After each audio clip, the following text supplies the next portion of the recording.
तो कैसे हैं आप? स्वागत है आपका मेरे यूट्यूब चैनल में। आज यहाँ पे उत्तराखंड ज्योग्राफी की वीडियो है और आज की वीडियो में हमारा जो टॉपिक होएगा वो है गंगा नदी तंत्र। तो आज हम गंगा तंत्र के बारे में जानेंगे, यानी कि देवप्रयाग के बाद जो नदी बहती है वो गंगा के नाम से जानी जाती है। तो आज हम जानेंगे गंगा नदी के बारे में।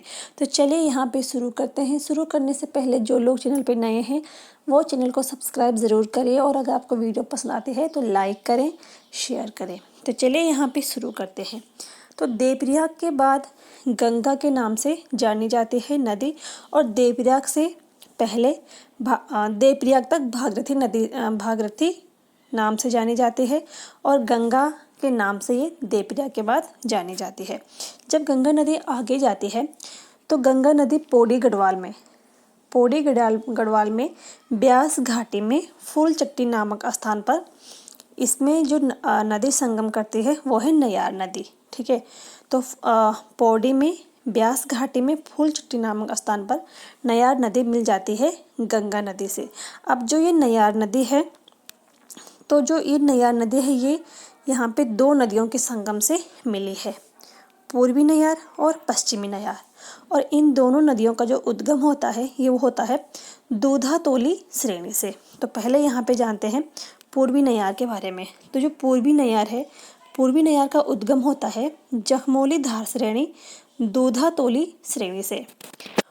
पूर्वी नयार के कुछ अन्य नाम है स्यूंसीगाड और कैन्यूर।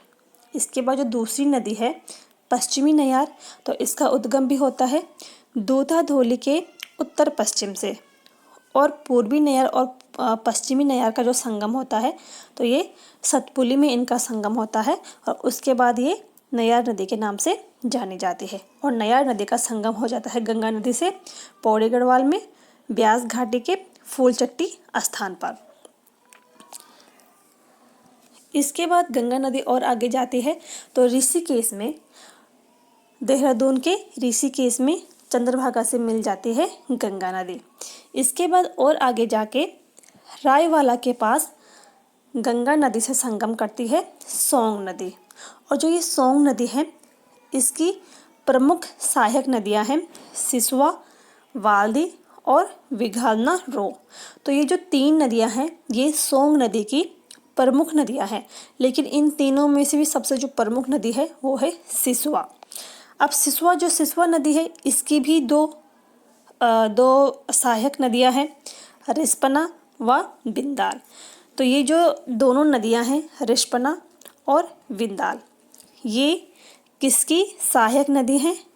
तो ये सहायक नदियां हैं सिसवा की। और सिसवा किसकी सहायक नदी है? तो सिसवा यहाँ पे सोंग नदी की सहायक नदी है। और सोंग नदी किसकी सहायक नदी है? तो सोंग नदी गंगा नदी की सहायक नदी है। इसके बाद हरिद्वार में गंगा नदी से दो और नदियाँ मिलती हैं रतमऊ और सोलानी।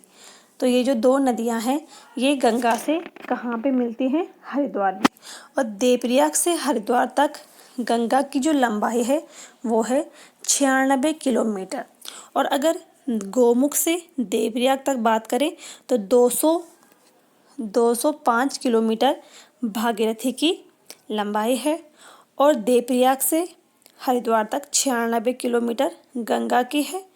और संतोपत ग्लेशियर से लेके देवप्रयाग तक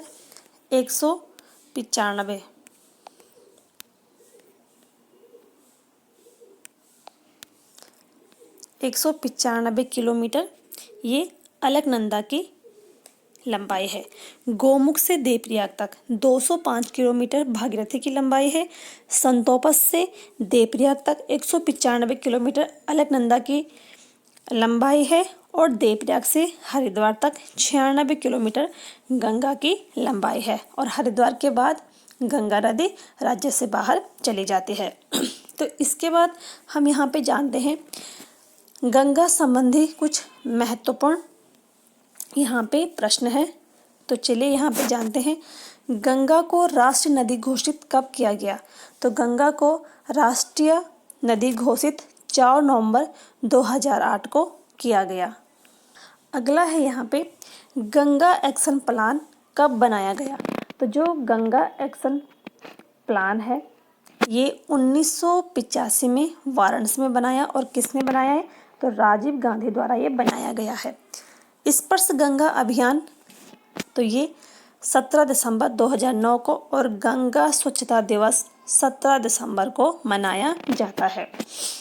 नमामि गंगे अभियान की शुरुआत कब होती है? तो नमामि गंगे अभियान की शुरुआत होती है 7 जुलाई 2016 को। तो यहाँ पे जो आज का टॉपिक था, ये छोटा सा टॉपिक था, गंगा नदी तंत्र। इसके बाद मैंने यहाँ पे एक छोटा सा मैप बनाया है। तो चलिए हम यहाँ पे जानते हैं गंगा नदी तंत्र के बारे में। तो सबसे पहले यहाँ पे है उत्तरकाशी गंगोत्री ग्लेशियर, ठीक है। तो यहाँ से आती है भागीरथी नदी, और यहाँ संतोपत शिखर से आती है अलकनंदा नदी, और देवप्रयाग में इन दोनों का संगम होता है। और देवप्रयाग कहाँ है? टिहरी गढ़वाल में। देवप्रयाग के बाद ये नदी गंगा के नाम से जानी जाती है। और जब ये गंगा नदी थोड़ा और आगे जाती है तो पौड़ी में ब्यास घाटी में फूलचट्टी नामक स्थान पर नयार या नाद गंगा का संगम होता है। इसके बाद जब ये नदी थोड़ी और आगे जाती है तो देहरादून के ऋषिकेश में इससे यहाँ पे मिल जाती है चंद्रभागा नदी। और इसके बाद थोड़ा और आगे जाके गंगा नदी से सोंग नदी रायवाला में मिल जाती है।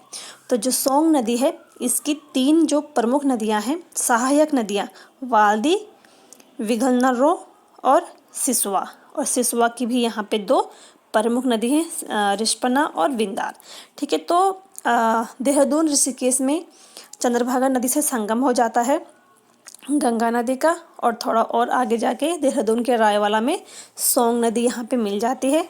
और आगे जाके हरिद्वार में सोलानी नदी और रतमो नदी का संगम होता है हरिद्वार में गंगा नदी से। और हरिद्वार के बाद गंगा नदी राज्य से बाहर चली जाती है। तो ये था यहाँ पे गंगा नदी तंत्र। आई होप कि आपको यहाँ पे वीडियो पसंद आई हो तो लाइक करें, शेयर करें और चैनल को सब्सक्राइब ज़रूर करिए। मिलते हैं अगली वीडियो के साथ, तब तक के लिए थैंक यू।